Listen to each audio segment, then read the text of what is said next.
Hey guys, today I am going to be showing you my sales numbers over the last 12 months. So from August 18th, 2018 to August 18th, 2019, I have just recently surpassed $2 million in sales in the last 12 months.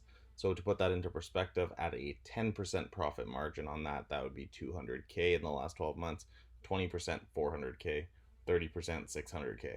So I'm not sure of my exact numbers. I still need my bookkeeper and accountant to run the numbers, but over the last 12 months, I'm well over 200,000 in profit, and quite significantly more than that actually over the past 12 months. So this is just my Amazon.com sales. So this is all in US dollars, and I do also sell on Amazon.ca, and then I have other sales channels and other ways of making money, passive income, and stuff like that. So in terms of this is just my income from Amazon.com. And in the last 12 months, this is over $2 million. And the crazy thing is, if we go just 1 year before that, so if we went from August 18th, 2017 to August 18th, 2018, we would see that the numbers are significantly lower as I've really ramped up my Amazon.com business and selling on there using the FBA program. So we can see that the numbers were 137,000 in that same time frame 1 year ago. So from 137,000 to over 2 million. So it's quite a big difference. And obviously we can see in August of 2017, I wasn't even selling on Amazon.com. I was just solely focusing on Amazon.ca and selling on there.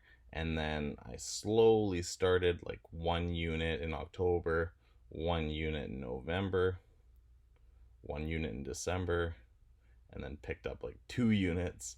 And so basically in 2017, I really was not selling on Amazon.com. So basically in 2018, I started selling on Amazon.com, and then 2019 went all in on Amazon.com, sourced a ton of inventory, and really grew my Amazon FBA business on there. But we can also see that the products that I was selling were $90. So this is where I really recommend people who are starting out to be around the between $50 and $100 items.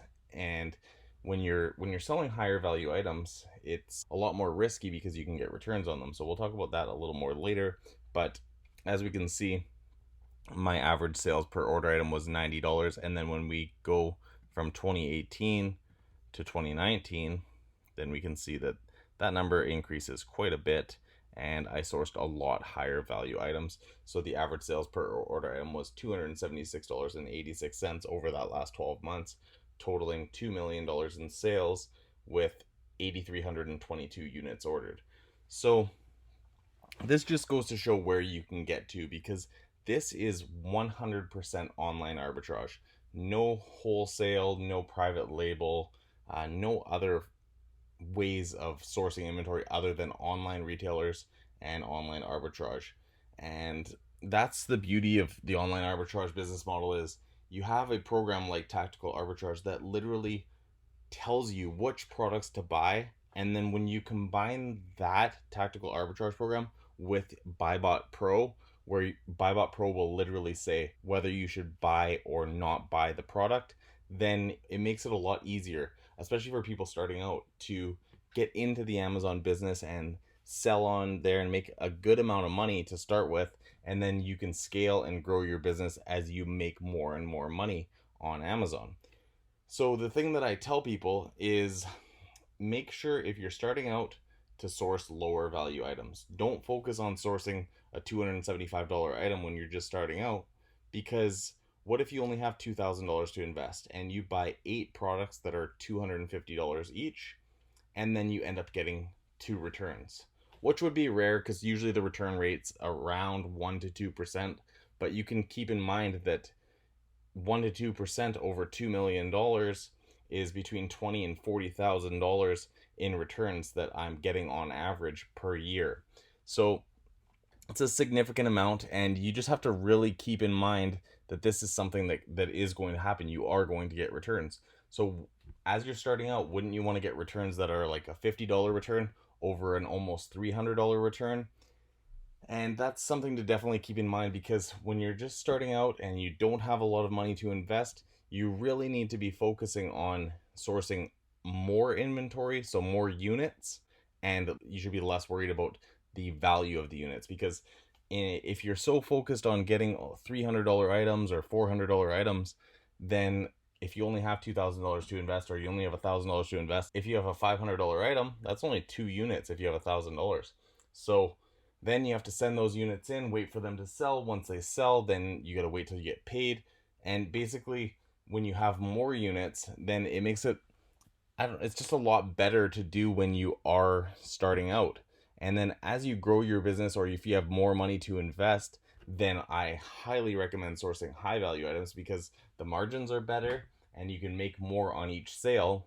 But that's only when you get to the point where you can afford to do that and you can afford to get high value returns, because with high value sales come high value returns. So just keep that in mind. The other thing to keep in mind is this year I am selling 100% with the Fulfillment by Amazon program. So if you're not familiar with what that is, you send your inventory into Amazon and they take care of all the fulfillment for you. So when we go to Fulfillment by Amazon over the last 12 months, that is almost 1.6 million that has been fulfilled by Amazon. And then as we can see, when we go fulfillment channel, the FBM, or the fulfillment channel by seller, then we can see that it is 427,000 in the last 12 months. But we really have to keep in mind that that was mainly, or no, that was all in 2018, because as of 2019 I don't do any fulfillment by merchant. I just fulfill everything with the FBA program. And the reason that I use the FBA program, so as we can see, year to date seller 0, year to date Amazon almost 1.5 million so far this year, so from January 1st 2019 to August 18th 2019. And my goal at the beginning of this year was to sell $2 million in January 1st 2019 to December 31st 2019. So I should blow that number way out of the water, because as we can see, I'm averaging around 250 to 300,000, yeah, on average about 250,000 a month. So with that being said, I should easily hit those numbers of hitting the $2 million mark. And as we get into Q4, that's when it's going to get a lot busier. And I know that. So I've been really preparing for that and getting my inventory into Amazon already. So if you are selling on Amazon already and you haven't started preparing for Q4, make sure you start sourcing, make sure you start sending your inventory in, because you want to get it in sooner than later. There's a lot of people who shop early for Christmas, so that's why even in September sales will pick up, and then obviously October it really picks up, and then November gets crazy, and then December is good for like the first like 23 days of the month, and then kind of slows down for a couple days. Then Boxing Day picks up again, and then kind of slows down after Boxing Day, which is what you can expect, because that's what I've seen every single year. But the neat thing is Amazon continues to grow year over year, and more people are getting used to purchasing from Amazon rather than going into brick and mortar stores. And so many brick and mortar stores, like chains, are shutting down in the United States because of how many people are just ordering stuff online. So with that being said, it's going to be a fun Q4, because I think there's going to be a lot of sales opportunities and a lot of opportunity to grow your business. So if you haven't started selling on Amazon yet, make sure you check it out and try to get started, because there's no better time to start than now, especially right before Q4, because this is when you can see inventory arrive at Amazon's warehouse, and within minutes that it's been received, it will sell if you find the proper products using a proven method. And that's where tactical arbitrage can really help you to find profitable products. And I use it every single day, and that's how I've got to over $2 million in the last 12 months, and then almost 1.5 million in the last 8 months. With that being said, it's really a good time to get started, and it's really a good time to, if you already have started, to grow your Amazon business. Start investing into more inventory and start sending in more inventory. And there's nothing wrong with the Fulfillment by Merchant program either. If you do have the space to do it and you don't mind picking and packing and shipping inventory to customers, then that's definitely something that can be done. But I definitely recommend the FBA program because customers pay like what, $100, or I don't know if it's like $80 for the Prime membership for the year, and they want to use it. So they want to get free 1 or free 2 day shipping rather than having to wait a while or possibly get their order canceled, because that does happen with fulfillment by merchant sellers. They, if they do run out of inventory, then they do have to cancel the order. Whereas customers ordering an item that is fulfilled by Amazon, customers know that that item is already at Amazon's warehouse. Amazon has it, and as soon as they order it, it's going to ship. So they don't have to worry about orders getting canceled, and it's a lot more peace of mind, especially as we get closer to Q4 and closer to Christmas time, because people around Christmas time definitely want their products quick. So that's something to keep in mind as well. For Q4, you really want to be using the FBA program. You can use FBM as well, but I personally don't, and I don't really miss doing that. I don't miss having to pack all the orders and ship them out. I love having Amazon do that for me, even though it is a little higher fee. It's definitely worth it, and you can move a lot more inventory and make a lot more money without having to have multiple warehouses or a massive warehouse to hold this much inventory, and then hire employees to pick and pack and ship and deal with customer service and stuff like that, because there's no way that one person could ship all this stuff out, like 8,000 units in 12 months. That would be insane and really not doable. Whereas one person can run a business that sells $2 million in inventory and just have all that inventory go to a prep center and then go to Amazon.com, warehouses, and then sell on there. So that's the beauty of using prep centers as well. So if you don't know what a prep center is, that's when you order your, say you're using Toys R Us and you're ordering toys, and you say you order 10 toys of one particular ASIN, then you order those toys directly to the prep center.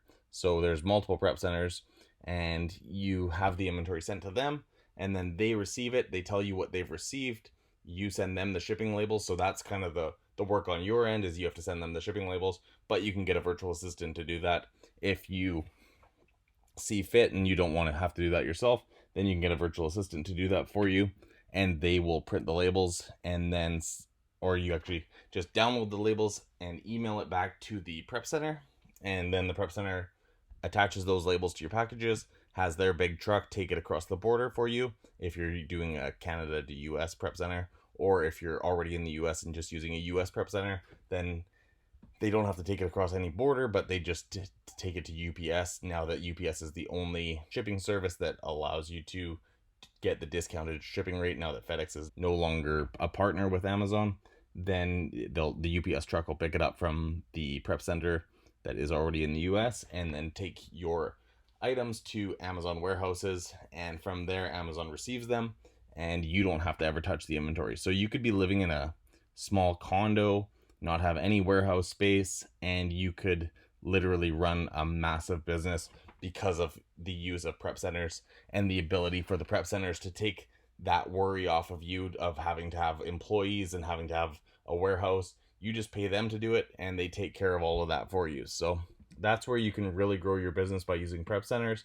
But if you are just starting out and looking to do more of that on your own to save on fees and to grow your business quicker, then that's definitely doable, especially if you're just starting out and you're just selling maybe like 1 or 2 items a day. Then not the end of the world, and you can definitely not use a prep center. But as you get to growing your business and getting to sales numbers that are significant, then you can definitely use a prep center to grow your business and to not have to ever see the inventory, which is great. And the only kind of downfall with that is when you do get returns, because then you have to decide if you want to send your returns back to the prep center, or if you want to send the returns back to your own house or condo or wherever you're living in. Then that's kind of the decision you have to make.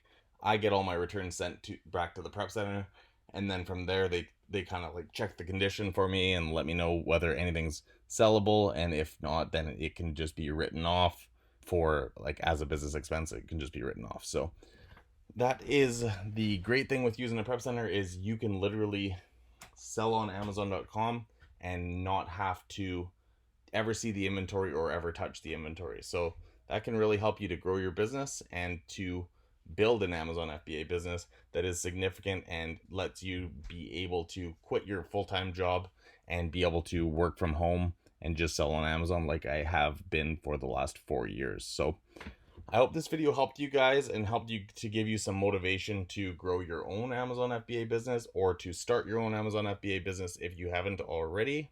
And once again, thanks so much for watching, and don't forget to subscribe to my channel for more.